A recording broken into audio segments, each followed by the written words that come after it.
The crystal flutes chimed a delicate, false melody against the forced laughter of the city's elite, a sound that echoed through the cavernous, marble-floored ballroom of Mark Jensen's mansion.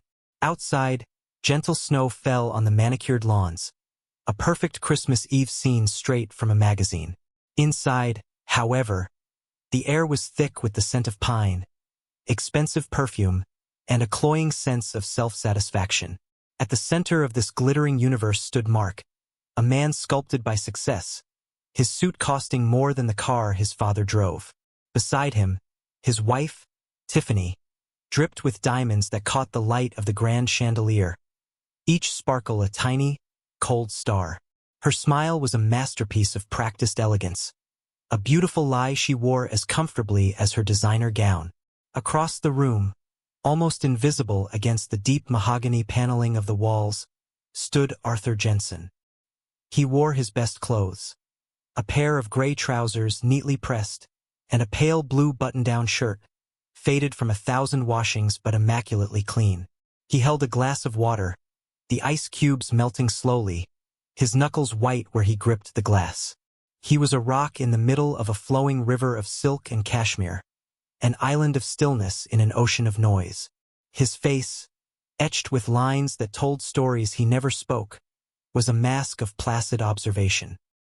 He didn't belong here, and every person who glanced his way, with a fleeting, dismissive look, confirmed it. They saw an old man, out of place, perhaps a distant, poor relation invited out of a sense of tedious obligation. They saw his worn leather shoes, polished to a dull shine but cracked with age. They saw the simple, cheap watch on his wrist. They saw nothing. Mark, fueled by champagne and the sycophantic praise of his colleagues, finally noticed his father's solitary vigil.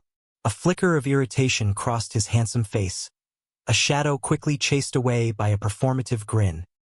He excused himself from a circle of laughing admirers and strode across the room, Tiffany trailing in his wake like a bejeweled ship. He clapped a hand on his father's shoulder, a gesture that was meant to look like affection but felt like an assertion of ownership. "Dad," he said, his voice a little too loud, drawing the attention of those nearby. "There you are, hiding in the corner." Arthur didn't flinch. His eyes, a pale, clear gray, met his son's. "Just watching, son." Tiffany let out a little tittering laugh. "Oh, Arthur, you must be so overwhelmed by all this. It's a bit different from your usual evenings, I imagine."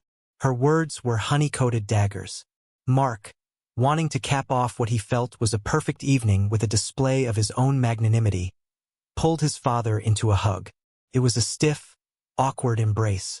As he held his father, he leaned in, his voice dropping to a conspiratorial, condescending whisper meant only for Arthur's ears. "Enjoying the $5,000 a month, Dad?" he murmured, his breath smelling of expensive liquor. "Must be nice to finally kick back and relax. My gift to you." He pulled back, a broad, benevolent smile plastered on his face, expecting gratitude, perhaps a tearful thank you he could later recount to his friends. But he saw none of that. Instead, he saw the placid mask on his father's face crumble into 1,000 tiny pieces. Arthur's complexion turned a ghostly white, his lips parting in disbelief. The blood drained from his face, leaving behind a stark canvas of shock and a pain so deep it seemed to pull all the light from his eyes.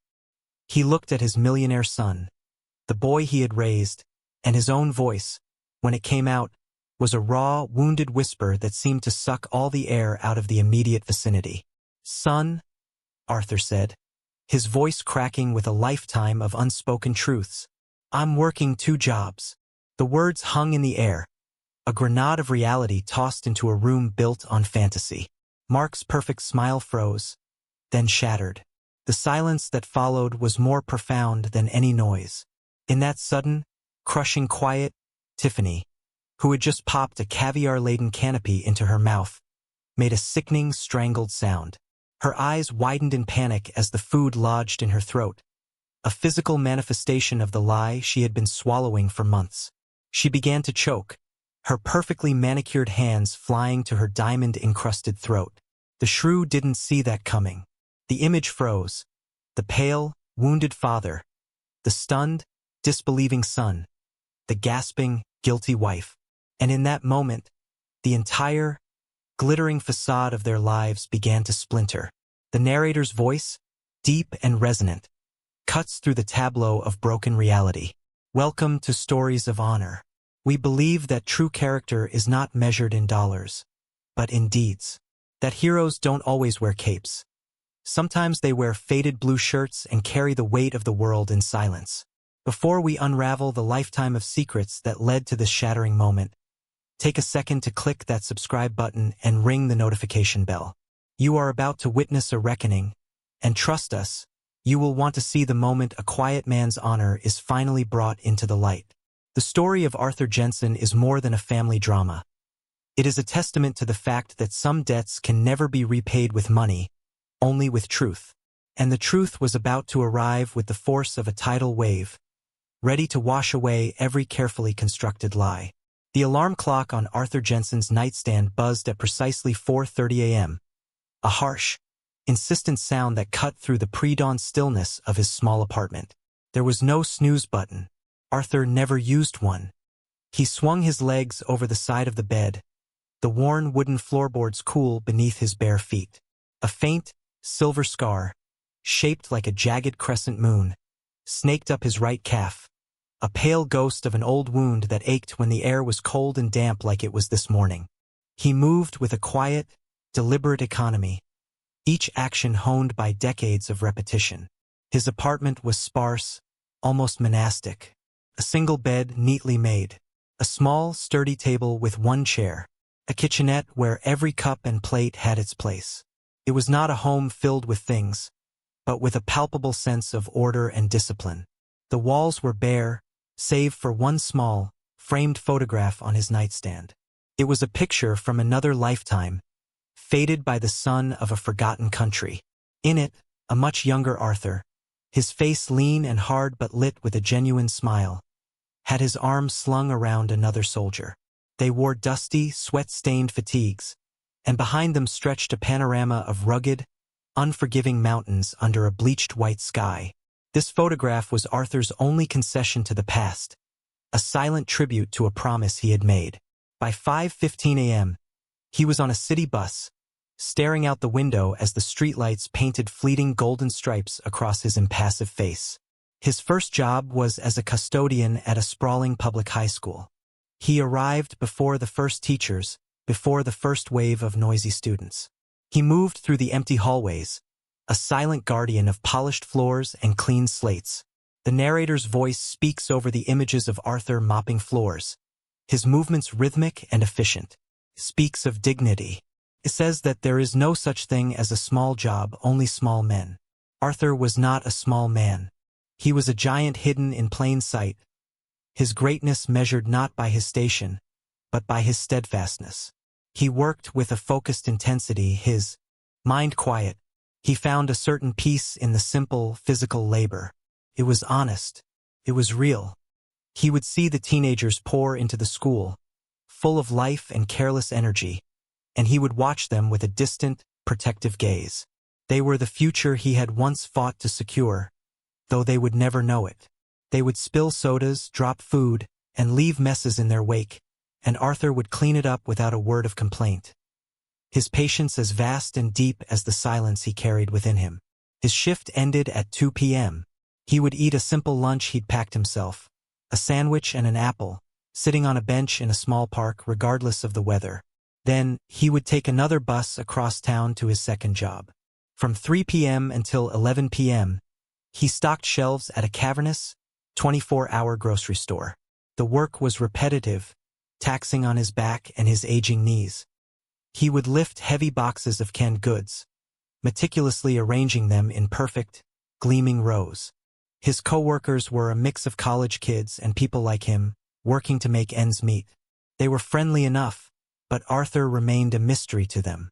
He rarely spoke in the break room, preferring to sit alone, nursing a cup of black coffee. He never complained. He never called in sick. He just worked. The narrator describes the contrast. The hands that once expertly field-stripped a rifle in pitch darkness now stacked cans of soup. The eyes that once scanned horizons for threats now checked expiration dates on milk cartons.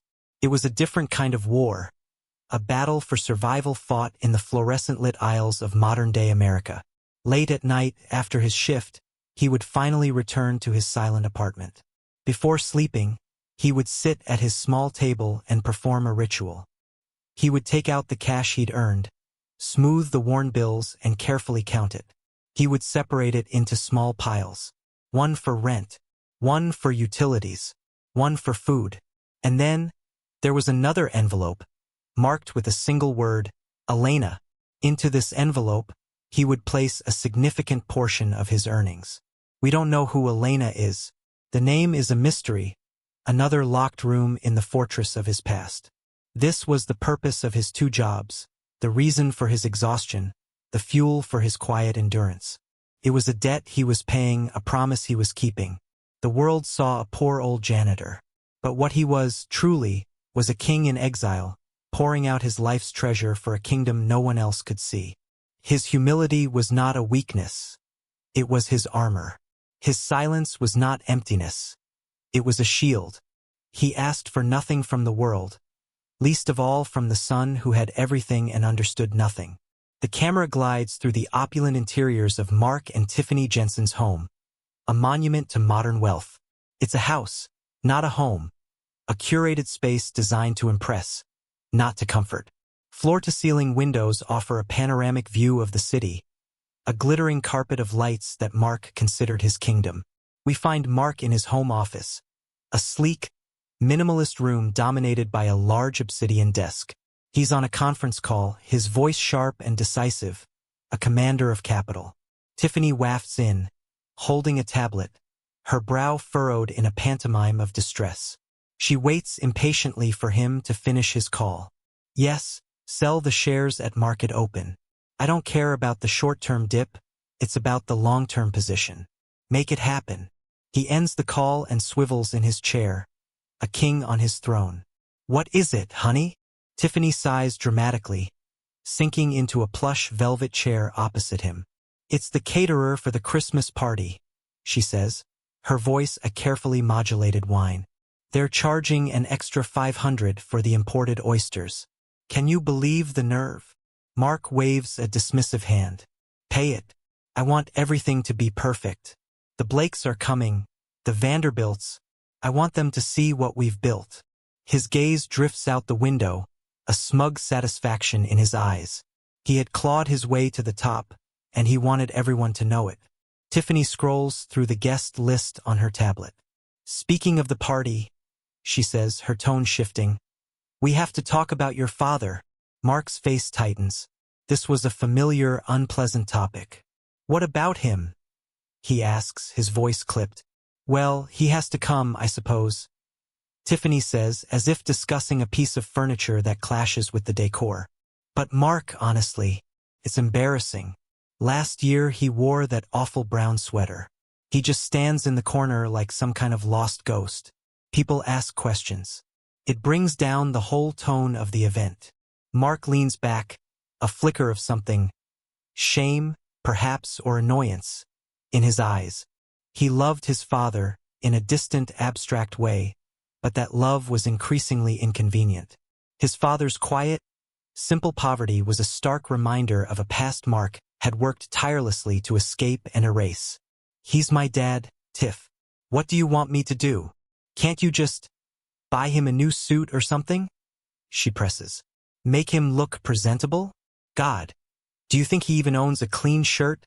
Mark's jaw clenches. Don't worry, honey, he says, his voice taking on a defensive, authoritative tone. He knows his place. He won't cause a scene. He pauses, then adds, a note of pride creeping into his voice, as if it solves everything. Besides, I take care of him. I send him that money every month. $5,000. He's living better than he ever has. He's probably sitting at home right now, feet up, watching TV, without a care in the world. The dramatic irony is the physical weight in the scene. The audience, having just witnessed Arthur's grueling 18-hour workday, knows the terrible truth. Mark's words, meant to display his generosity, instead reveal the depth of his ignorance. He hasn't spoken to his father, truly spoken to him, in years. He sends the money, a transaction that absolves him of the need for a real connection. He has outsourced his filial duty to a bank transfer. He has no idea that the account the money is being sent to is not his father's. He has no idea his wife, Tiffany, has set up a separate account in her own name, rerouting the funds for her own extravagant whims. The imported oysters, the designer dresses, the endless parade of luxuries. The narrator's voice reflects on this profound disconnect. For Mark, the money was a bridge. He believed it spanned the growing chasm between his world and his father's. But it was a bridge to nowhere. It was a monument to his own self-deception, allowing him to believe he was a good son without ever having to do the hard work of actually being one. He saw his father as a problem to be managed, a past to be curated. He never once thought to ask the simple question, "Dad, are you okay?" He assumed his money could answer for him. And in his world, a world built on numbers and net worth, he couldn't imagine an answer it couldn't provide. The scene ends with Tiffany smiling, placated. "Well, all right," she says. "As long as he doesn't track mud on the Persian rug." Mark nods, turning back to his computer, the issue of his father dismissed, filed away. He was a busy, important man. He had empires to build. He had no time for the quiet, heartbreaking truth unfolding just a few miles away, in a small, sparse apartment where his father was carefully laying out his clean, faded work clothes for the next day. The text message arrived on Arthur's simple flip phone with a sterile, impersonal chime. He was sitting at his small table, mending a tear in the lining of his work coat. His fingers, though calloused and stiff, moving with a practiced, steady precision. He squinted at the small screen, the bright lights stark in the dimly lit room. The message was from Mark. It read, "Dad, Christmas party at our place, 7 p.m., 24th. Try to look sharp. There was no hope you can make it. No, would love to see you." It was a summons, not an invitation. Arthur stared at the words for a long time. Try to look sharp. The phrase hung in the air, a quiet, stinging indictment of his life. He felt a familiar ache, not in his leg, but deeper, in a place no medicine could reach. It was the ache of being a stranger to his own son. He typed a simple reply, his thumb moving slowly over the tiny keypad, "Okay." He placed the phone back on the table and looked towards his small, narrow closet. His wardrobe was a testament to a life of utility over vanity. A few work shirts, a handful of t-shirts, 2 pairs of durable trousers, and one good outfit reserved for occasions like this. It was the pale blue shirt and gray trousers. He took them out, laying them carefully on his bed. The shirt collar was slightly frayed, the trousers shiny at the knees from wear. They were the best he had. The narrator's voice, somber and reflective, fills the silence. What is the measure of a man? Is it the cut of his suit, the brand of his watch? Or is it something deeper? Is it the integrity he carries in his bones, the honor that lives in his heart? For Arthur, dressing for his son's party was not about looking sharp. It was about showing respect, even when none was offered in return. It was an act of quiet defiance, a statement that his worth was not defined by his son's opulent world, but by his own unwavering principles. On the evening of the party, Arthur began his ritual. He took a longer shower than usual, letting the hot water ease the deep-seated ache in his muscles. He shaved with meticulous care, using a single blade razor and a worn badger brush. He dressed slowly, his movements deliberate. He ironed the blue shirt until it was perfectly crisp, the steam hissing in the quiet apartment. He polished his old leather shoes, working the polish into the cracked leather until they gleamed with a soft, dull luster. He looked at his reflection in the small bathroom mirror. He saw an old man with tired eyes. He straightened his shoulders, a reflexive action from a lifetime ago, and a different man looked back for a fleeting second. A man with a fire in his eyes, a leader, a commander. Then the image faded, and it was just Arthur again. He left his apartment and walked to the bus stop. The bus ride to his son's neighborhood was a journey through different worlds. His part of the city was modest, full of brick buildings and small local shops. As the bus traveled on, the scenery transformed. The buildings grew larger, the shops became exclusive boutiques, and the cars on the street became sleeker, more expensive. He got off the bus a few blocks from Mark's house and began the walk. The homes here were fortresses of wealth, set back from the road behind imposing gates and perfectly manicured hedges. When he reached the long, winding driveway of Mark's estate, lit with thousands of twinkling Christmas lights, he was met by a uniformed security guard. The guard, a young man with an officious air, stepped out of his booth, blocking Arthur's path. "Can I help you, sir?" he asked, his eyes sweeping over Arthur's simple attire with undisguised suspicion. "I'm here for the party," Arthur said, his voice calm. "Arthur Jensen." The guard consulted a list on a clipboard. He frowned. "I have a Mark and Tiffany Jensen. Are you with the catering staff?" The question was a small, sharp paper cut. "I'm Mark's father," Arthur said. No hint of anger or embarrassment in his tone, just a simple statement of fact. The guard's expression shifted from suspicion to a kind of baffled pity. "Oh, right. Go ahead, sir." Arthur gave a short nod and started the long walk up the driveway, the guard's dismissive gaze following him all the way. He walked past a row of luxury cars, Porsches, Bentleys, Teslas, their glossy paintwork reflecting the festive lights. He was a ghost from another world, walking into the heart of a life he had helped create but could no longer recognize. A life that saw him as a relic, an inconvenience, a problem to be solved with a terse text message and a reminder to look sharp. He reached the massive front door, took a deep breath, and prepared to enter the lion's den. The heavy oak door swung open, and Arthur was hit by a wall of sound and light. The babble of dozens of conversations, the clinking of glasses, the soft strains of a jazz trio playing in the corner. It was a sensory assault. He stepped inside, and the warmth of the house was a stark contrast to the cold December air, but it was a heat without comfort.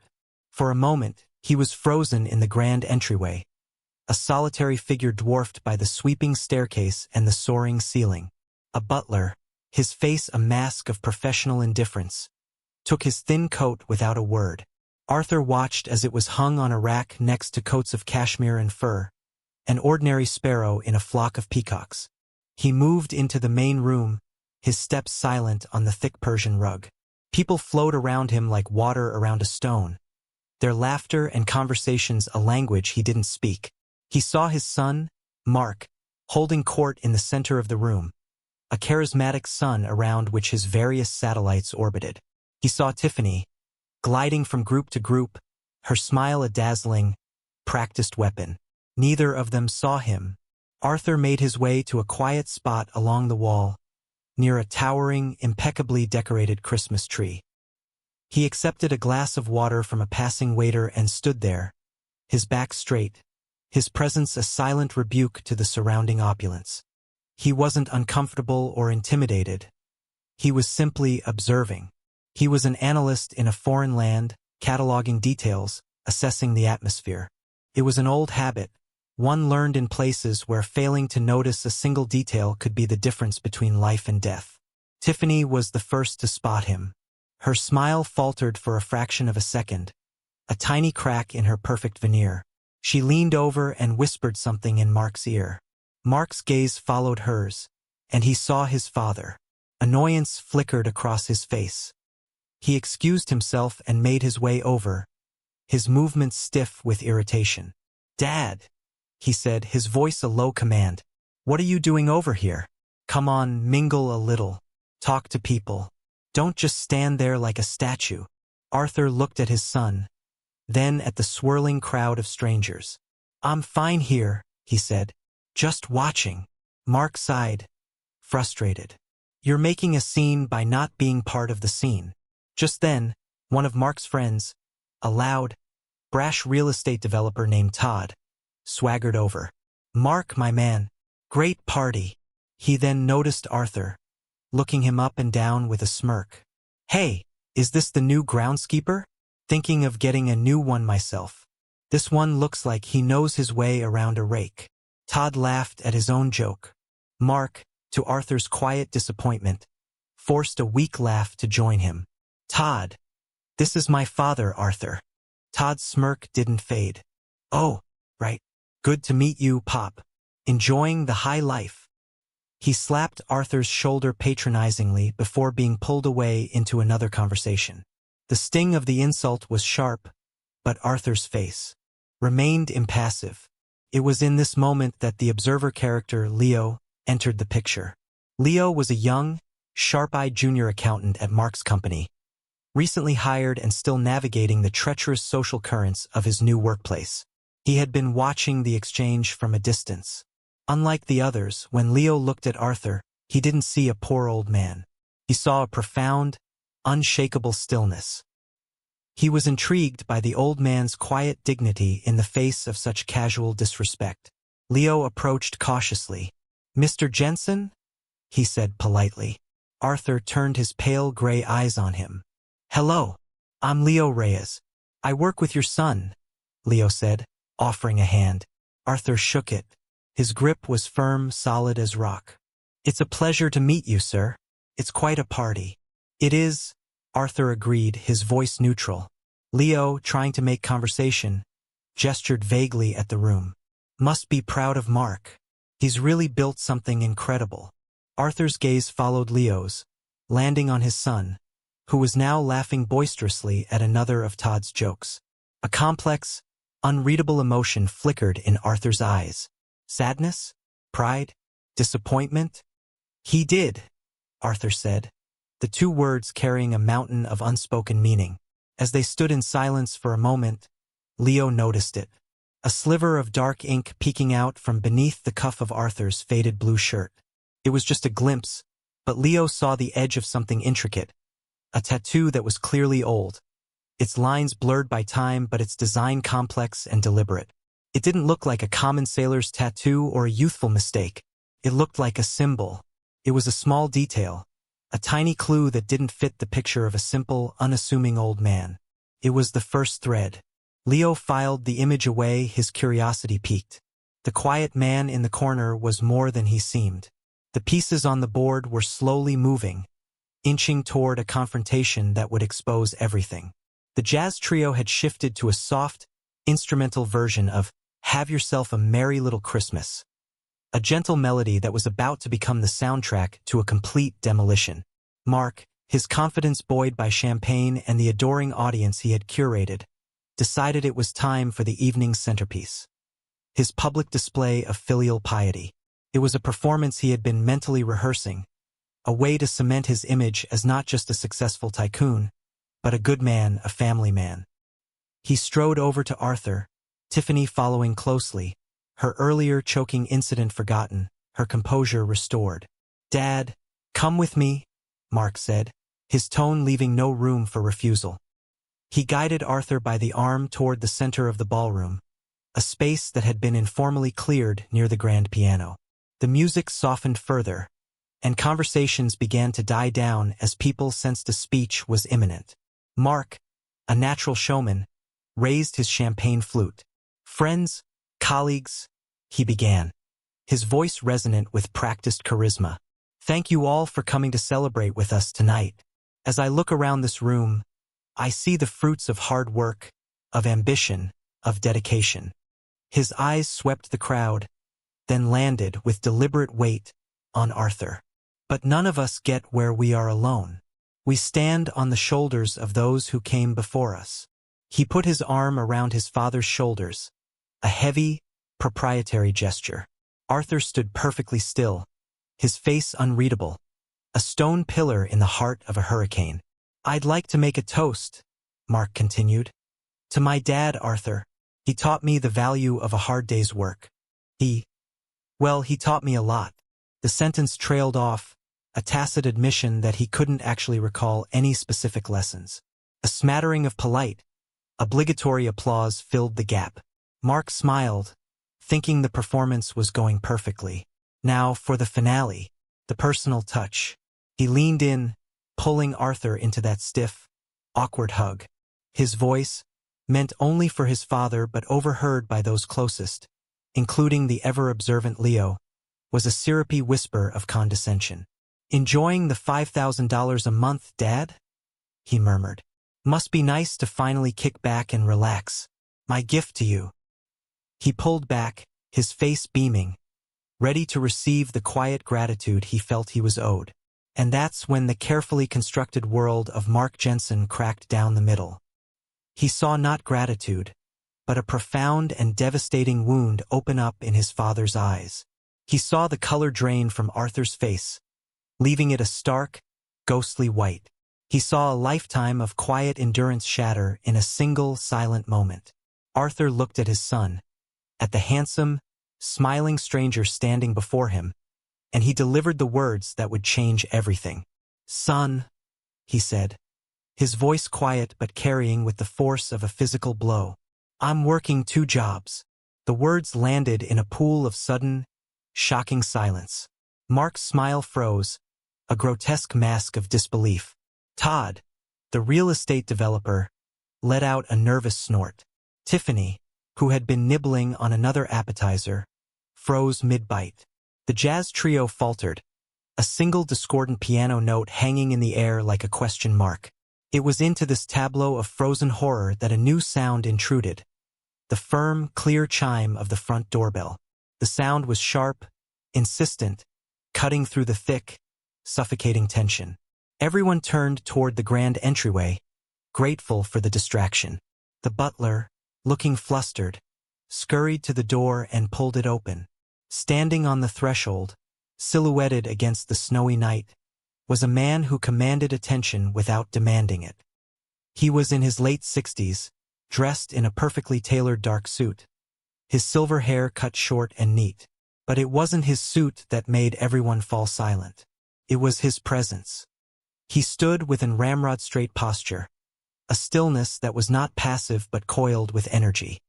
His face was a mask of stern authority, his eyes sharp and intelligent, sweeping the room with a gaze that seemed to miss nothing. This was General Harrison Evans, a legendary figure in both the military and the corporate world, a titan of industry whom Mark had been courting for months for a massive investment deal. He was the biggest fish Mark had ever tried to land. Mark, snapping out of his shock, hurried toward the door, his face a mess of conflicting emotions. "General," he said, his voice strained. "General Evans, I'm so glad you could make it. Please, come in, come in." But General Evans wasn't looking at Mark. His steely gaze had swept past the host, past the gawking guests, and had locked onto the unassuming old man in the faded blue shirt standing alone in the middle of the room. And the general's entire demeanor transformed.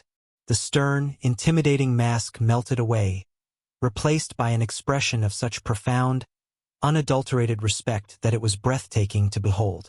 He ignored Mark's outstretched hand completely. He strode into the room with a purpose that parted the sea of guests, his polished shoes making no sound on the thick rug. He walked directly toward Arthur, his eyes never leaving the old man's face.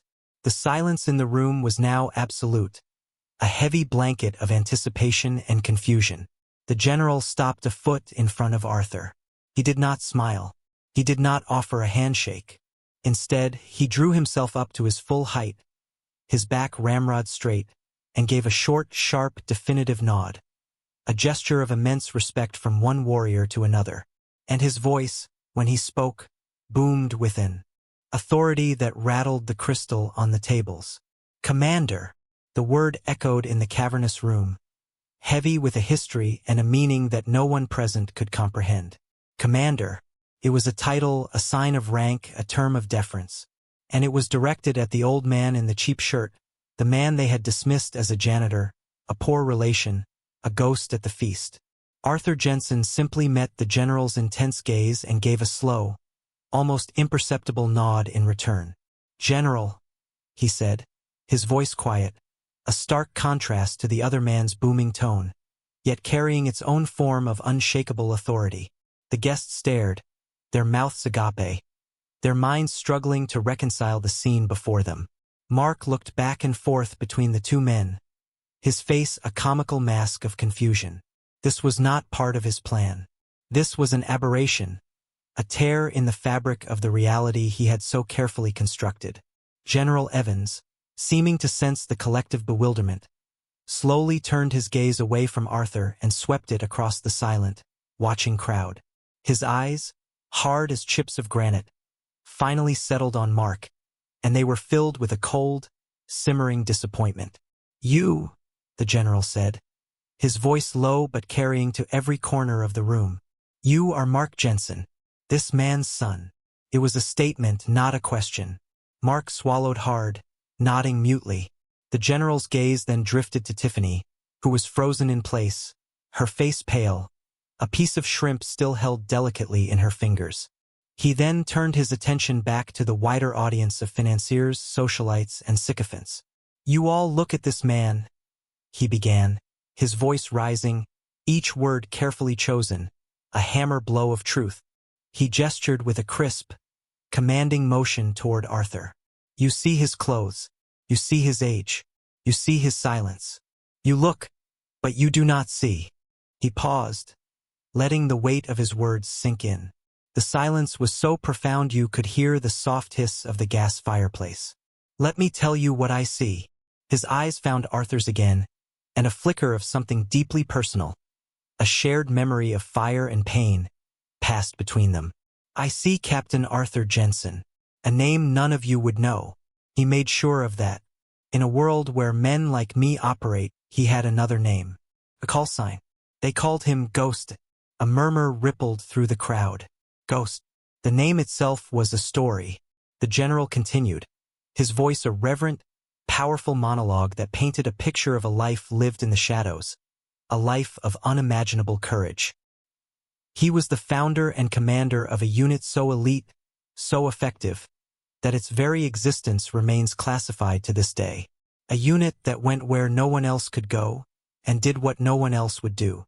On-screen text could flash here, stark and white against a black background. Task Force Omega. Designation: classified. Mission success rate: 100%. The general's eyes took on a distant look, as if he were seeing something far beyond the walls of the mansion. "I see the man who, in the winter of '98, in the frozen hell of the Zargos Mountains, held a strategic pass against an entire enemy battalion. Not with a platoon, not with a squad, alone, for 72 hours. He did this so that his team, my men, could be extracted from a compromised position. We were surrounded, out of ammunition, wounded. We were going to die." His voice grew thick with emotion. "He drew all their fire, all of it, for 3 days and 3 nights. When reinforcements finally arrived, the valley floor was a graveyard. They found him unconscious, buried under a pile of spent shell casings, with a shattered leg and 2 bullets in his back. The report said he was gone. We all believed it. We mourned him." A collective gasp went through the room. Mark stared at his father as if seeing him for the first time. The quiet man who winced when he stood up too fast. The man with the slight limp he'd always had. He was seeing not a weakness of age, but the echo of a war. "But he wasn't gone," the general said, his voice soft now, full of awe. He walked. He walked for over 100 miles through hostile territory, surviving on nothing but snow and a will of iron I have never seen before or since. He made it to a friendly border. He just appeared out of the wilderness, a ghost returning from the dead. The general took a step closer to Arthur. He was recommended for the Medal of Honor, the highest commendation this nation can bestow. He refused it. He turned it down. His official statement was one sentence: "The real heroes didn't make it home." The general's gaze swept the room again, his eyes burning with a righteous fire. He asked for only one thing: that his entire service record be sealed, that he be allowed to disappear. He wanted no parades, no accolades, no fortune. He only wanted peace. He wanted to leave the ghosts of his past behind and live a quiet life. A life of anonymity, a life of honor on his own terms. The monologue concluded, leaving a crater of stunned silence in its wake. Every person in that room was re-evaluating the man in the corner, their casual judgments, their snide remarks, their dismissive glances now seeming like acts of grotesque sacrilege. They had been in the presence of a legend and had been utterly, shamefully blind. The general's final words hung in the air, heavy and irrefutable. "So when I look at this man," he said, his voice dropping to a near whisper, yet carrying an immense weight of authority, "I see the best of us, the very best, and I would advise you all to do the same." The silence that followed was not empty. It was filled with the deafening sound of paradigms shifting, of worlds being turned upside down. The glittering, shallow reality of the party had been shattered by a truth so profound and immense that it left everyone breathless. Mark Jensen stood as if turned to stone, his face a pale mask of shock. His father, his quiet, unassuming, boring old father, the man he had felt both pity and shame for. A hero? A legend? It was impossible. It was unthinkable. But the words had come from General Harrison Evans, a man whose integrity was as famous as his fortune. It had to be true. The entire narrative of Mark's life, his perception of his own origins, of the man who raised him, had just been completely rewritten. He looked at Arthur, at the faded shirt, the tired eyes, the slight limp, and for the first time, he saw not weakness, but sacrifice. He saw the cost of the heroism the general had described, the price of being a ghost. He stammered, his voice a pathetic croak. "Dad, I don't understand." He took a stumbling step forward. "The money, I swear, I've been sending it, $5,000 a month, every month for 2 years, to your account, for you to rest." The confusion and pain in his voice were genuine. He had been arrogant, he had been ignorant, but in his own misguided, transactional way, he thought he had been providing. He thought his money had been a shield for his father's old age. The mention of money seemed to break the spell. General Evans's eyes, which had softened when speaking of Arthur's past, now hardened again to chips of ice. His sharp gaze flickered from the bewildered Mark to the silent, terrified Tiffany. She had been slowly, almost imperceptibly, backing away toward the edge of the room, her face a mask of pure panic. The general saw it all. And then, another voice cut through the tension. It was Leo Reyes, the young accountant who had been standing nearby, witnessing the entire incredible drama unfold. He had been processing the information, his sharp, analytical mind connecting a series of dots that now formed a terrible picture.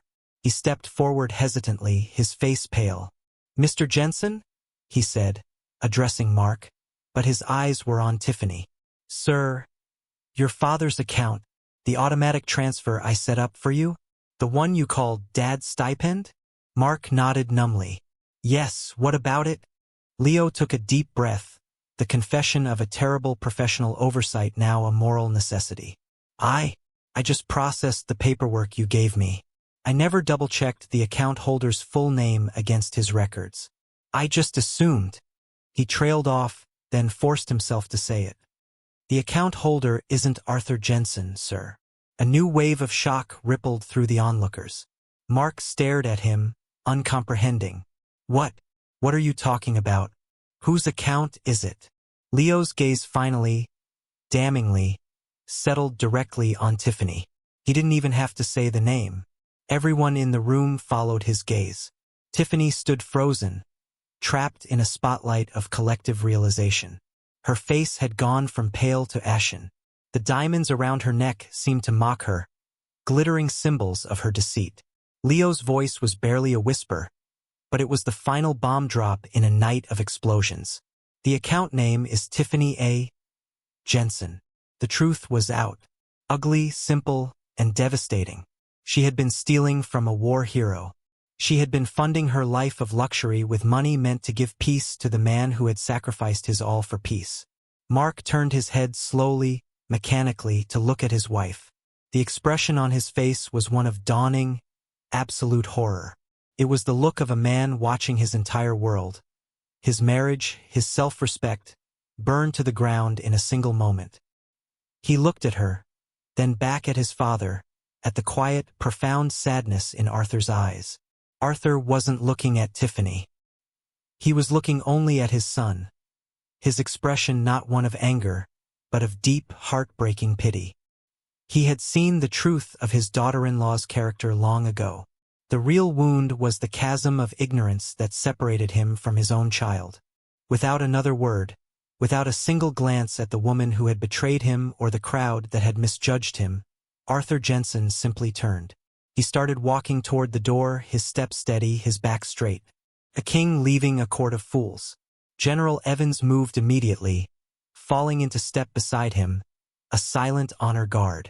The party, the life he was leaving behind, had been reduced to a meaningless, silent tableau of shame. Arthur Jensen walked through the grand entryway of the mansion, the heavy oak door swinging silently closed behind him, shutting out the wreckage of his son's life. He didn't look back. The cold night air felt clean, pure, washing away the cloying atmosphere of the party. The snow was falling more heavily now, thick, silent flakes dusting his shoulders, blanketing the ostentatious, manicured world in a layer of quiet white. General Evans walked beside him, their footsteps the only sound in the profound stillness. They walked down the long, glittering driveway, past the silent parade of luxury cars that were now just cold, empty shells. They were two old soldiers, walking away from a battlefield of a different kind, one of emotional carnage and moral decay. They reached the ornate iron gates at the end of the driveway. The young security guard, who had earlier looked at Arthur with such disdain, now stood by his booth, his face a mixture of awe and deep shame, having overheard the general's monologue on his radio. He simply stared, unable to speak, as the two men passed. They stood for a moment on the public sidewalk, the city lights glowing softly in the distance. The general finally broke the silence, his voice gentle. "Where will you go now, Arthur?" Arthur looked down the quiet, snow-dusted street. "Back to work," he replied, his voice simple and factual. "I have a shift, stocking shelves." The general's face, etched with its own history of command and conflict, softened with a deep, aching sadness. He placed a firm, steady hand on Arthur's shoulder. "No, you don't," he said, his voice thick with an emotion he rarely showed. "Not anymore. After you disappeared. The boys from the unit, the ones who made it home because of you, we set up a fund. For you. A ghost fund, we called it. We never stopped looking for you. We put money in it every year, all of us. It's been waiting for you, Commander, for over 20 years. It's been waiting for you to come home." Arthur, the man of iron, the stoic pillar of unshakable calm, finally faltered. He turned to look at the general, and for the first time that night, for the first time in years, his eyes, those pale gray windows to a soul that had seen too much, welled with tears. He didn't speak. He couldn't. He simply nodded, a single, slow, profound gesture of acceptance. It was not the money. It was the knowledge that he had never truly been alone, that his brothers had never forgotten him. It was a lifeline thrown across a chasm of lonely years. The camera pulls back, showing the two old soldiers standing under a street lamp, the snow swirling around them. One a four-star general, a titan of industry, the other a humble janitor. But in that moment, they were just two men, equals, bound by a history of shared sacrifice that no one else could ever understand. They began to walk, not back towards the hollow mansion, but away from it, into the quiet, cleansing darkness of the night. The narrator's voice, now full of a somber, uplifting reverence, begins the final reflection. Honor is not a title bestowed in a grand ballroom. Respect is not a transaction recorded in a bank ledger.